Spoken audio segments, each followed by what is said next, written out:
Hello YouTube, this is Charles Redneck Nerd coming at you today. Not so much with a knife review, but more of a observation I have had recently. Normally I would be coming at you with a knife review, and my next review is going to be a full review on the Puzon Wilderness Bowie, and of course the positive leather sheath that's aftermarket with it.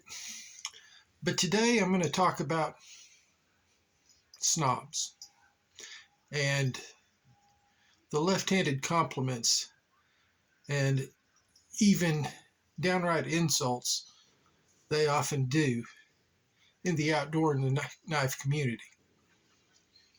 There are people who will tell you this dispatch knife is an AutoZone or gas station knife.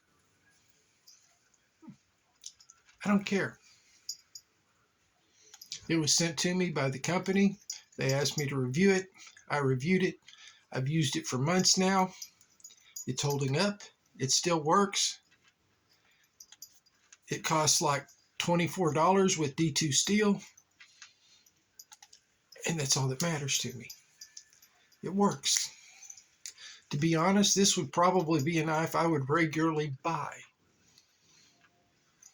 Because guess what? Disabled. Limited income. I can't afford to go out and spend $150 very often on a knife like this Gerber Auto Empower. It was a one-time buy for a Christmas present from my wife to me.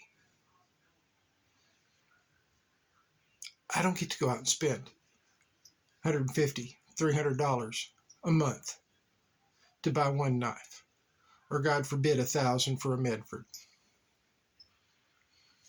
I have to save to get these. Every bit of my knife collection, my outdoor gear, when I take it out and use it, even a knife like this that came to me for free from the company, the second it comes inside after use, gets washed, gets oiled, gets put away. Why? Because if I ruin it, I don't get another one. Why do I mod my knives when I get them and I'm thinking, it's just not quite right for me? Because I can't afford to go spend another even $50 to get a buck knife that I think will work better. And instead of celebrating people that are sharing a common interest with us, so many are like, oh, well, HCR 13 MOV steel for $20. Oh, obviously a gas station budget knife.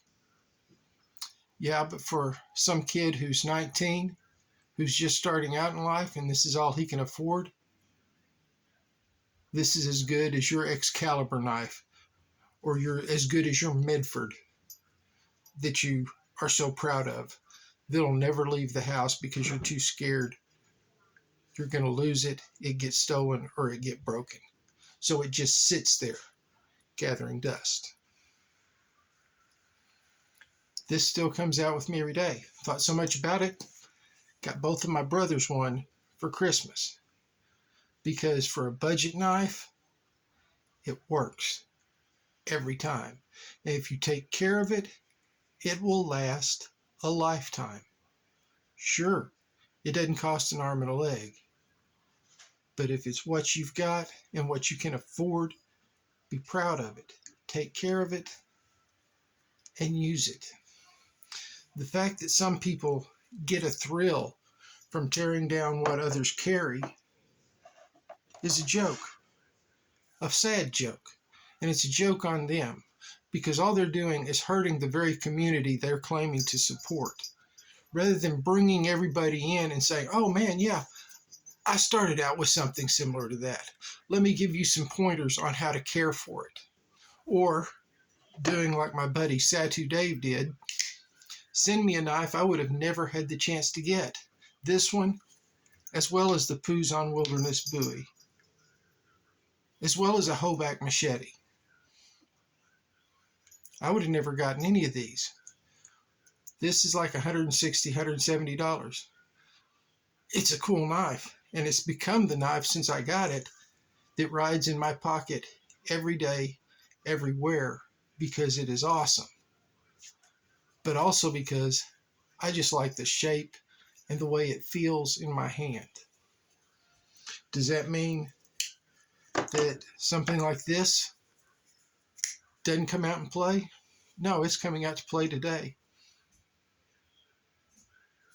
This will be what I carry when I run errands today. This will be what I carry if I need to break down a box or two today. That probably is the one that gets used. Then again, whoops, got my fingers on the lock. This one might come out and play. It's going to come out anyway, but it might actually get used. This one's probably going to be used practicing feather sticking and tri-sticking today. So, guys, if all you want to do is come on my channel or anybody's channel and throw fits about and insult the knives you're seeing, you don't have to watch. You can scroll on. You can go just type in whatever knife brand you're wanting to look for and watch reviews on those, or watch those in use, or watch some guy picking up a knife and going, I got a $3,000 knife today. Here it is. No, this is not a $3,000 knife, obviously. And tell you all about it. And then knowing that that knife is immediately going to go back in the gun safe and never see a bit of use.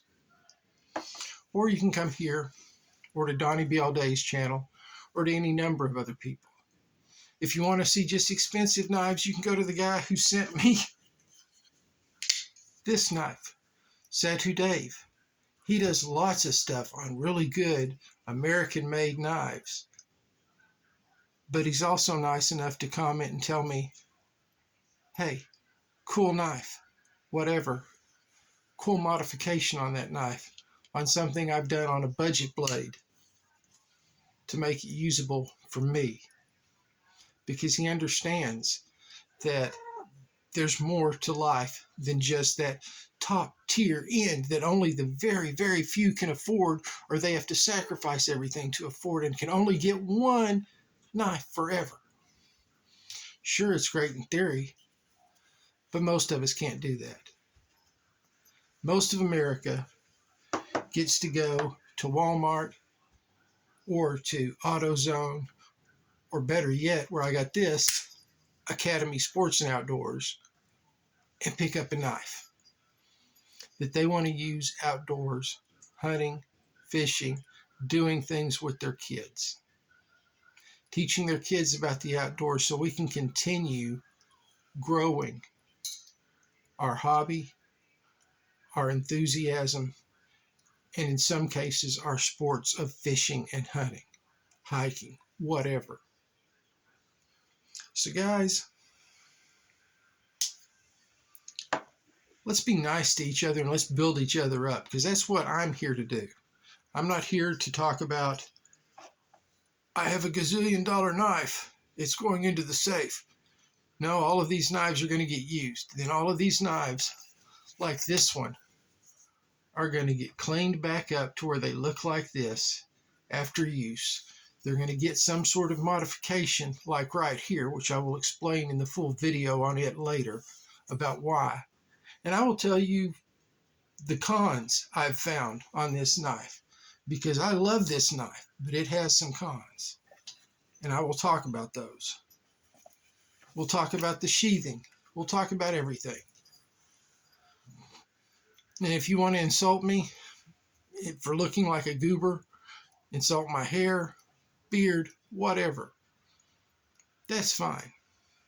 But insulting what I can afford simply because it's not up to your standards, well, you can bite my ass and unsubscribe and get out of here, because I don't have time for it. So, this is Charles the Redneck Nerd, And little Squatch agrees with me. Bet your ass. So, thanks for watching. Those of you who watched this entire 10-minute rant, hope y'all will come back. Hopefully, I will get that Puzon Wilderness Buoy one done later today, and we'll see you then with a much more positive talk.